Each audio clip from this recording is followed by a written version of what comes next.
স্রষ্টা বলেছেন, তুমি যাকে আমার চেয়ে বেশি ভালোবাসবে আমি তাকেই তোমার থেকে দূরে নিয়ে যাব এবং তোমাকে একা করে রাখবো। তিনি আরো বলেছেন, কখনো বলবে না তুমি তাকে ছাড়া বাঁচবে না, তবে তাকে ছাড়া আমি তোমাকে বাঁচাবো এবং পিছনের অনুগত সব আবেগ কুড়িয়ে নিয়ে তোমাকে দিব্যি সামনে নিয়ে যাব। তুমি কি দেখো না, ঋতুরা বদলে থাকে, ছায়া দেয় যে গাছটা শুকিয়ে গেছে। তোমাদের ধৈর্য হারিয়ে যায়, কিন্তু তোমার চেষ্টা ধৈর্যশীল এবং পরম দয়ালু।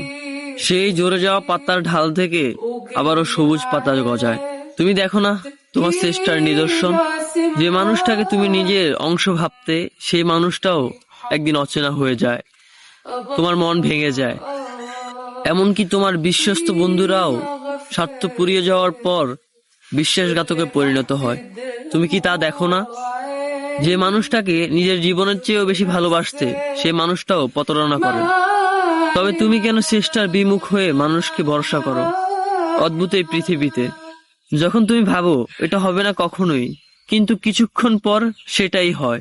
সেটাই হবার নয় কি? তুমি বলো আমি পড়বো না, অথচ তুমি পড়ো। তুমি বলো আমি বিরক্ত হব না, অথচ রোজ তুমি বিরক্ত হও। এবং সবচেয়ে বিচিত্র বিষয় হলো, তুমি বলতে থাকো আমি মরে গেছি, অথচ তুমি বাঁচো।